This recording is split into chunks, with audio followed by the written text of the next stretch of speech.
बाबू 2 टका बच्चा कम मेरे तने मांगते रे हम काम कह रहे हो बाबू हमरा खोज के वो पाने से बाबू मामा त नौका हमरा आदमी हमारे गेले मालो चोरा लेलके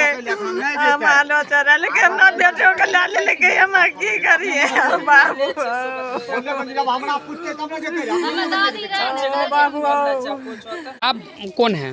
भाभी है इसको अच्छा, बड़े। लड़का का भाभी है। हाँ। क्या आपको कुछ जानकारी है? आपके पास कुछ बोला था कि भाभी के पास ऐसा कुछ किसी से कभी कोई धमकी ऐसा कुछ? नहीं, धमकी तो हमको कोई नहीं बोला, लेकिन हम 3 भाई हैं, दियाद में 3 भाई हैं, तो सब बाहर में था।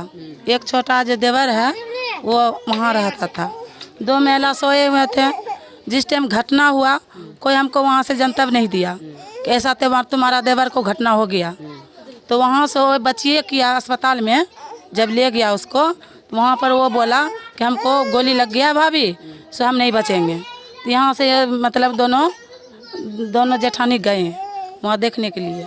रात को जब गोली मारा कितना बजे? 11 बज रहा था, 12 बज रहा था। 12 बज रहा था। उधर से फोन आया, कौन वही किया था? फोन के दूसरा कोई किया? दूसरा कोई नहीं किया, वो हमारे देवर ही किया। अस्पताल में जब भर्ती हो गया तो वहाँ से जानकारी हुआ तब हम लोग उठे तो गए तो बेतहासा था।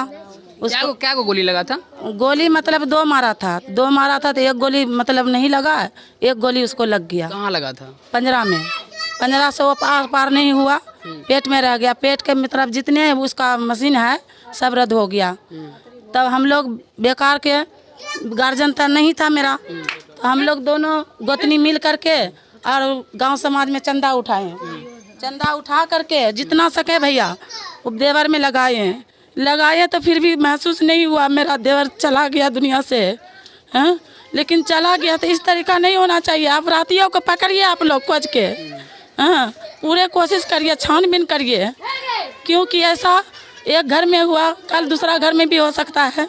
हाँ, ऐसे में उजड़ जाएगा, गरीब लोग मारा जाएगा। हाँ, आप छानबीन करिए कि वो कौन है न है, उसको गिरफ्तार कीजिए, हर तरह से उसको पकड़ के लाइए। अच्छा, आपके देवर जो आप कभी ऐसा चर्चा किया था कि फलना लोग से हमको झगड़ा है, धमकी देता है, इस तरह की बात कभी? मेरा देवर दोनों में से कोई नहीं है, झगड़ा करता था न लड़ाई किसी से करता था, एकदम सीधा साधा है। क्या नाम था? हाँ, कईमुद्दीन, एक भाई का कईमुद्दीन, आताबुलुद्दीन और फिर कलामुद्दीन, 3 भाई। जिसका हत्या हुआ वो कौन, उसका क्या नाम था? उसका कलामुद्दीन नाम। कलामुद्दीन था। 18 साल के था ना? 18 साल के था। आप लोग के 18 साल के नहीं, 21 साल का होगा। 21 साल का होगा। आप लोग के पास कभी ऐसा जिक्र नहीं किया कि कोई आदमी उसको धमकी दे रहा, किसी दुश्मनी है? कभी वो बच्चा हमसे भी कभी लड़ाई भी नहीं किया, नहीं लड़ाई किसी का विषय में बोला भाभी ऐसा हो रहा है। हम लोग मेला घर में काम करते थे, खाते थे, खाना बना के बच्चों तक देते थे। वो बच्चा एक गाय लेकर के वहाँ पर रहता था, हाँ देखभाल करने के लिए वहाँ जाके सोता था। इतने ही सब बात।